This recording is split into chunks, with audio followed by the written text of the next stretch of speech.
around nature. It's wired in our DNA. So bio is life, philia is love.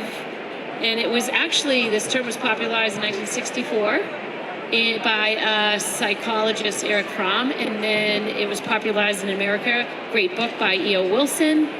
And there's so much research that proves instinctively that we perform better when we're surrounded by this. How do you feel in this booth? Good. Does it feel good? Yeah. Is it the best booth in the floor? Pretty much, I think it is. Yeah. A little partial because work my you-know-what off with it. So what's biophilic design? It's a design theory that takes the biophilic human instinct into account. So when you're designing spaces, architects, designers, and even building managers who want to kind of revisit some of these spaces, it's actually, when you're talking, and it's not just plants, okay? It's plants, which is my favorite, but it's natural materials like wood and warm tones, dynamic movement. We'll get into that in a little bit about exactly the patterns of biophilic design. But what does it do? Psychological and physiological benefits of connecting with nature. Faster recovery time in hospitals, less pain medication. Who likes being in a hospital? Nobody. Hate it, right? But if you have a window view, they actually have studies that have shown years ago how you take less pain medication and you're out earlier if you have a view to the outside. There you go. Lots of research on that. Immediate reduction in feeling of anxiety. Not that you guys are under a lot of stress, because this is a big party weekend, so it's not like it's looking too stressful. But if you have we are creating these immersion rooms that going into like not just a regular wellness room, but creating an immersive space. They go into it when you're feeling stressed and your cortisol levels reduce and your feelings of anxiety and like, get this project done. And you just kind of zen out for a little while, meditate, and you feel better. So it lowers your brain inflammation and your cortisol levels. Sam was just in Acadia, taking walks in the woods. The minute she got there, boom. Felt good, didn't it, Sam? So there's 3 buckets, 3 categories: nature in the space, which is real natural elements that are experienced by occupants within the space. Examples of that, again, my favorite, live plants. Not fake plants, people, live. We don't like fakes, do we? No. They're bad for the environment. They're unsustainable. You can't compost them. They give off VOCs. They're just not good. They're really not good.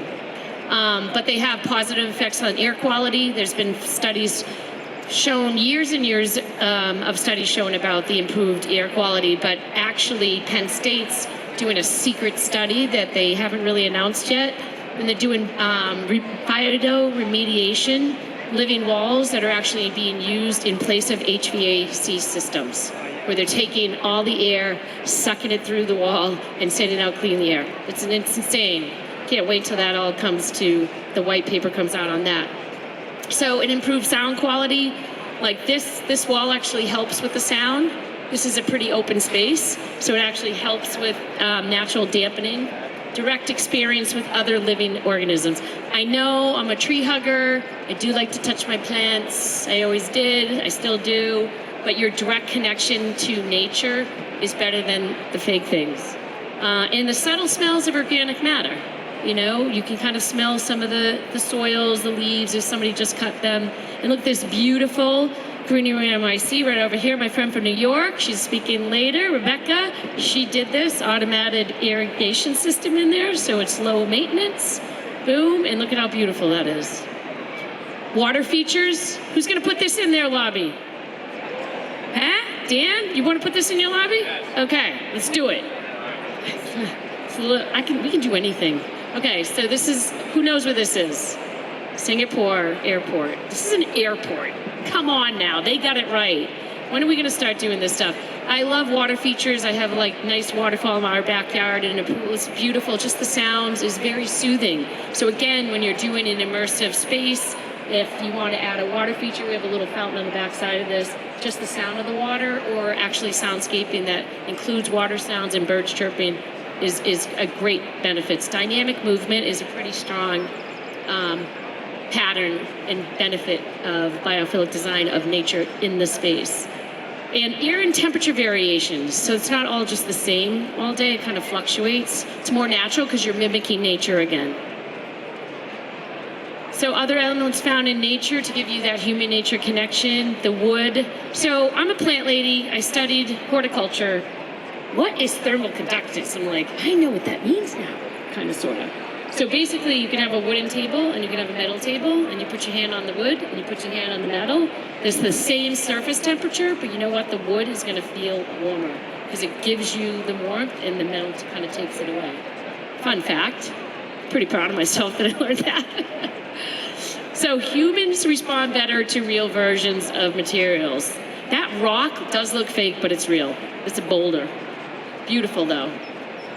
Access, we already talked about access to views and natural light, because the variability in light quality matches our circadian rhythm. So what do? We sleep better at night. If you're in a steady, sometimes a lot of lighting companies are now putting in lighting that'll actually go high to low, so it varies during the day, which will help you with your sleep patterns at night. And it is, again, a connection to the outside world. Beautiful view of New York City. And this is our showroom. Who's been to our showroom? Anybody? Need to come. Oh, Bill? Emily? Oh, she works for me. Cheater. Yeah. So, yeah, we're spoiled. This is a beautiful space. But there's a lot of natural analogs in there. We'll talk about that, you see the pattern of the living furniture table with the pattern of the pergola? What does that remind you of when the sun comes in?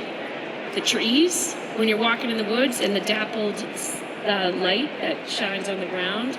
Another biophilic natural analog.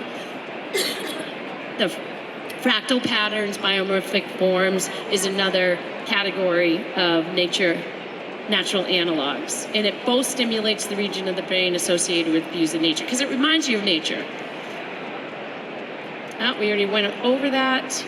So this is actually a lobby in Boston, award-winning. It's Mass Mutual, if you ever wanted to go see it. Absolutely beautiful. CBRE, boom, shout out right there. CBRE, this is a beautiful forest in the city. There's not it looks like that there's a lot of light there, right? But there isn't. And this was took a few years of working with lighting consultants and architects to get the lighting right there. It is a challenging plantscape because they wanted black olives, not CBRE. And they looking beautiful today. They look great, but we had to work with lighting consultants, and all the LEDs had to be, the right. And if you don't give us that's why having a plantscaper come in early, and we're being hired all the time with architects way ahead, years ahead. I'm working on stuff years ahead. Like I have a hospital we're doing Dana-Farber in 2030. We've been hired by the architects to design life-size terrarium. What? I'm gonna put some chameleons in there. Maybe some little lizards and dart frogs. Hopefully the horticulturist doesn't get bit. No, I'm kidding. So anyway, nature of the space, experiencing space and place, recreating how we navigate and interact with nature and how we lay it out. I had to throw this in. This is another airport, which is insane. Are we gonna do this in one of your buildings? Okay, CBRE will do anything, am I right? Or JLL. This is beautiful. I just wanted to kind of show you different examples of what is possible. This is possible. They did it. If they can do it, we can do it, Boston and beyond. It's not just Boston, it's everywhere. Just spoke to the people from the Amazon Spheres yesterday, which was exciting. There was a woman that came in, and this is a great example of refuge. Okay, so this chair, where do you sit? Typically when you go into a restaurant, there's like a wall. Do you sit over here, or do you sit against the wall first? What would you pick, Dan? You don't know? You know why? Because our DNA is wired to want to be protected, right? So back in the caveman days, if you were exposed, right? You're sitting here. Sit here, Sam. Give me an example. Ready? Refuge. So back in the caveman days, you're sitting in your leather chair. The saber-toothed tiger! Ah!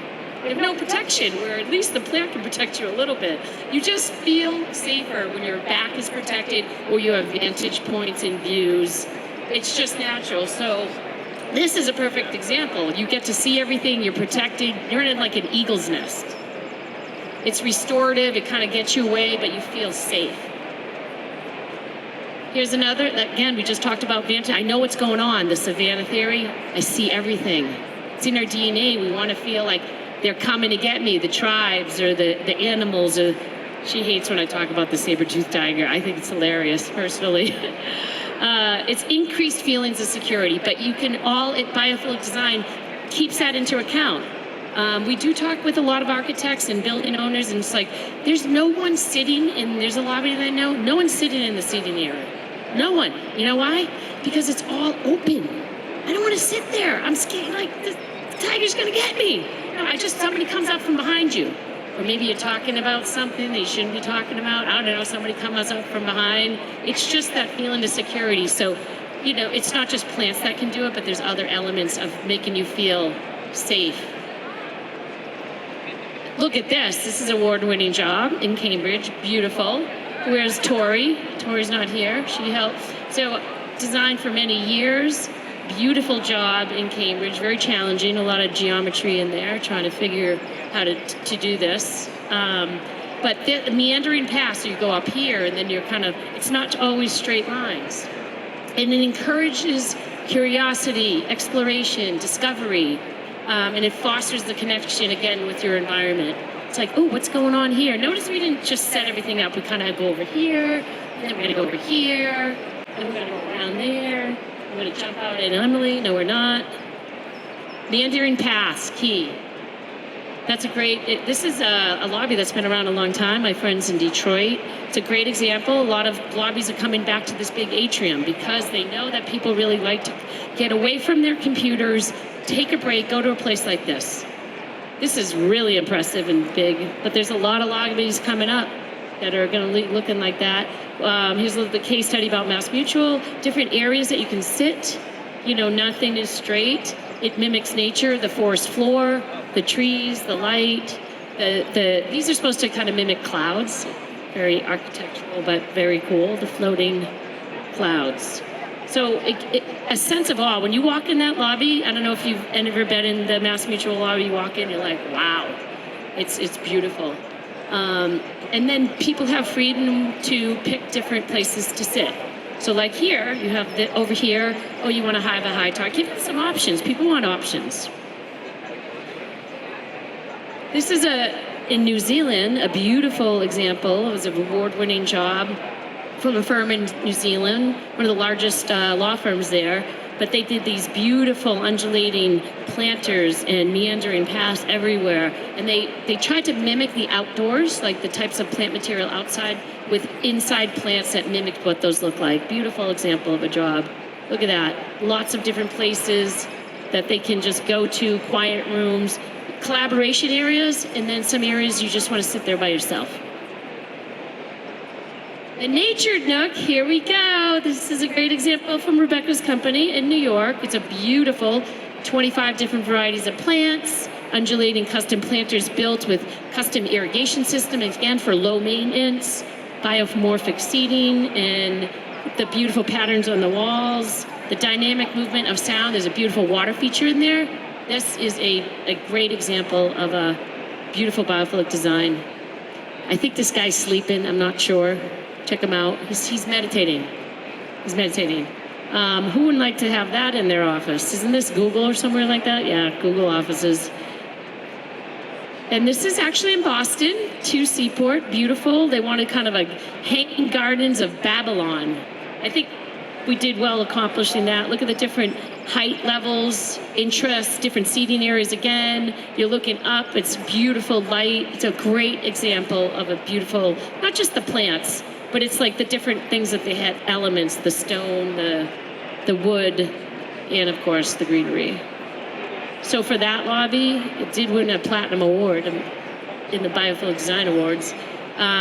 When you're immersed in daylight, again, we talked about regulating your circadian rhythms, boost your mood, your overall happiness, increase in well-being, you're feeling better. Even though you're just passing through the lobby, it's refreshing. Imagine in the middle of winter, you're just walking through this and you're like, oh, this is great. And again, provides a sense of awe, the 15th pattern of biophilic design right here. Okay, I thought I had to throw this in because it's a cruise ship. I'm not a big cruiser, I've been on one. I don't know, who's been on a cruise ship? That is one heck of a cruise ship. Look at the plants they tried to create. It's called the Central Park of the Sea. It's insane. That living wall, I don't know how many stories that goes up, but it's at least 4 or 5 stories. Beautiful. I mean, I would go on that cruise ship. Sometimes cruise ships, I'm like, ugh, I'm stuck in a boat. Don't want to be on this boat. But that's cool. I'm going to the park on the boat, the yacht, the ship. Here's a great example of the Life Science Building in Cambridge. Again, very challenging as far as maintaining it. Using harnesses so it's safe because it's step planters. It looks like it's bright, but it's not as bright as you think. And so we had to use a lot of low light varieties of plants in here, but it was just such a different looking planting, and I think it's beautiful. Worked with the architects again for years on that. This is 6 stories of 2-sided, double-sided green walls. Each planter was a different shape. Very challenging trying to get the right plant material in there, all that stuff, but I have to say it looks as good today as it did when it was installed, even better. So it's a success story, but you got to really start working with the architects very early on so you get it right, and you're a team. You're working with the owners, the building managers, because what? The building managers have to pay for it in the end, don't they? You always get stuck with the problems, don't you? I'm on your side. I yell, any architects in the room? I tell them, I was like, you won't pay for this? It's like, you can't have that black olive tree. So anyway, back to the Life Science Building. So natural, this is a 5-year project. It took that long to kind of design it and get it to come to fruition. There's a lot of different plant material in there that's biodiverse, so it's more natural, but yet it's very modern looking, and it accomplished what they wanted to do.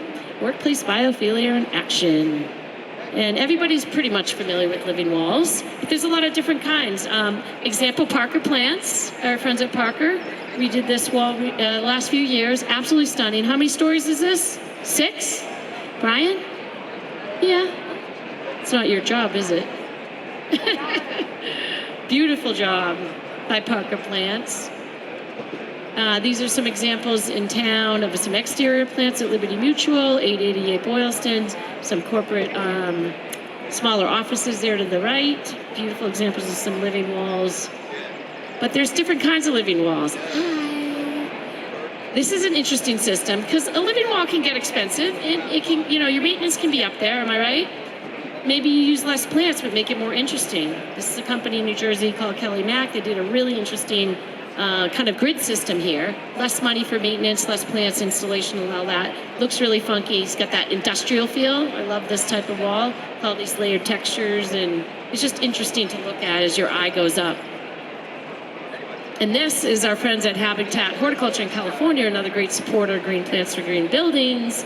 I love these columns, and again, they look like this still now. I just recently got pictures of what it looks like now. So you have to be careful when you're looking at some of these living wall companies and other plantscaping companies. Oh, it looks great today. You can go. Thanks for coming. Thanks for letting me pick on you. So at Habitat, it looks just like this today as it did when it went in. It's a really great system. They have a great hybrid system for these columns and walls. Preserved moss walls. Cordwainer, this is Emily, handles this account. Fabulous. This is a 2 or so story living moss wall.